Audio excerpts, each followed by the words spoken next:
ऐसे स्टॉक पर जहां पर इंटरेस्ट सबका है लेकिन बात कोई ज्यादा करता नहीं है, अभी 2-4 दिनों को छोड़ दें, और वो है वोडाफोन आइडिया। एक्सेप्ट 10 रुपए 80 पैसे के बड़े टारगेट के लिए जो खरीदारी की राय दी थी कुणाल जी, राकेश जी ने, तब मैंने भी ऐसे घूर घूर के देखा था उनको, मैंने कहा ये क्या कर क्या रहे हैं भाई, लेकिन वो टारगेट भी हासिल हुआ, उसके ऊपर भी निकला, और अचानक से सब लोगों का व्यू वोडाफोन आइडिया के लिए बदलता हुआ दिख रहा है। अब ऐसे लोग हैं जो काफी लोग इस भाव पर वोडाफोन आइडिया को खरीदना चाहते हैं, और साथ ही कई लोगों को लगता है कि 3 वाला 12 हो गया, अब नहीं।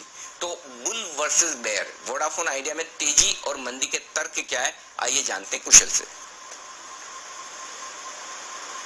बिल्कुल अनिल जी, तो इसमें 4 पॉइंट्स है मेरे पास डिस्कस करने के लिए, जिसमें पहला कारण और जो सबसे बड़ा ट्रिगर अभी बना था हाल फिलहाल, जिस वजह से वोडाफोन आइडिया में इतनी तेजी बनी, वो थी फाइनेंशियल टाइम्स की रिपोर्ट आई थी 29 मई को, जब उन्होंने कहा था कि गूगल जो है वो 5% हिस्सेदारी जो है वोडाफोन आइडिया में खरीद सकता है।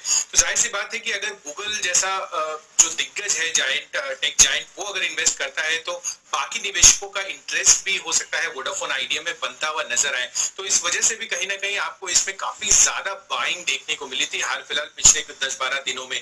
पर और साथ साथ अगर आप ऑन द फ्लिप साइड देखें तो यहाँ पर गूगल का जो इन्वेस्टमेंट परसेंटेज है वो केवल 5% था। तो यानी कि अगर आप उस टाइम के मार्केट कैप से बात करें, जब 29 मई को जो मार्केट कैप था, उस हिसाब से केवल 1000 करोड़ रुपए की ही इन्वेस्टमेंट जो है गूगल से एक्सपेक्टेड थी, जो कि अगर आप एजीआर बकाया देखें 45,000 करोड़ रुपए का है, और साथ ही अगर टोटल नेट डेट देखें तो 1 लाख करोड़ से ज्यादा की नेट डेट है। तो जाहिर सी बात है कि इतने बड़े जो इनकी लॉसेस हैं और जो एजीआर बकाया है उसको चुकाने के लिए इतनी इन्वेस्टमेंट्स कभी भी काफी नहीं होती है, और इसी हिसाब से इनको काफी बड़ा स्ट्रेटेजिक इन्वेस्टर चाहिए था। साथ ही दूसरा पॉइंट अगर आप देखें तो दिसंबर में जो टैरिफ हाइक किए गए थे, उस हिसाब से अब इन्वेस्टर जो है एक्सपेक्ट कर रहे हैं कि इनके आरपू जो है, एवरेज रेवेन्यू पर यूजर्स, इसमें बढ़त देखने को मिल सकती है। इनफैक्ट सीएलएसए ये मान रहा है कि FY22 तक आपको वोडाफोन आइडिया के आरपू में 30 से 35% की बढ़त देखने को मिल सकती है।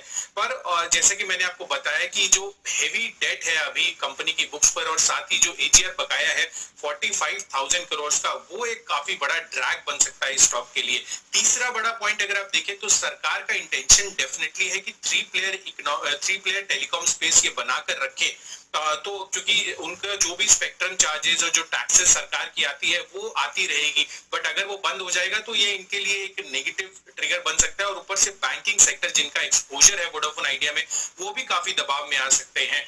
पर ऑन द फ्लिप साइड सरकार की इंटेंशन तो है, पर वो दिख नहीं रहा है कन्वर्ट होता हुआ उनके डिसीजंस में। और अगर आप देखें तो एजीआर बकाया पर सरकार की तरफ से कोई भी राहत नहीं मिलती हुई नजर आई है।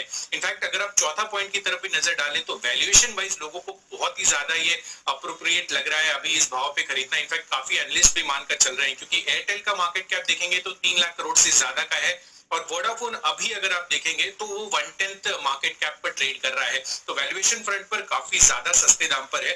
पर ऑन द फ्लिप साइड अगर आप देखेंगे तो जनवरी 2018 यानी कि 56 रुपए का भाव था, उस भाव से अभी 82% नीचे ऑलरेडी है। तो कहीं ना कहीं अभी भी काफी ज्यादा अंडर परफॉर्म कर रहा है स्टॉक। इनफैक्ट सीएलएसए का जो 12 रुपए का टारगेट था वो ऑलरेडी अचीव हो चुका है। तो हो सकता है कि उस टाइम के बाद अभी पिछले 1-2 दिन में जो हमें गिरावट देखने को मिल रही है, काफी लोगों ने प्रॉफिट बुक किया होगा।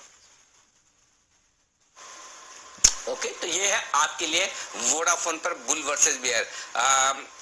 आखिरी मिनट है, जल्दी से एक बार राकेश जी चार्ट पर आप राय दीजिए। वोडाफोन 10 रुपए 80 पैसे के आसपास 10-50 पे ट्रेड कर रहा है, क्या करना चाहिए?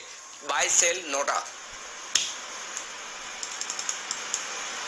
नहीं अनिल जी, नोटा तो बिल्कुल ही नहीं है। टेक्निकल रुझान इसका काफी पॉजिटिव है। नीचे में 9 रुपए के 10 पैसे, 9 रुपए 20 पैसे एक अच्छा बेस है, और स्टॉक एक बार 12 रुपए 50 पैसे के लेवल्स को तोड़ेगा तब बड़ा मूव बनाएगा। यहाँ पर अनिल जी बेस बना रहा है। एक दो चीजें अनिल जी रह गई। देखिए पिछले साल सेकंड हाफ में 2019 के बिरलास ने 45 करोड़ का वोडाफोन आइडिया का स्टॉक मार्केट से खरीदा है।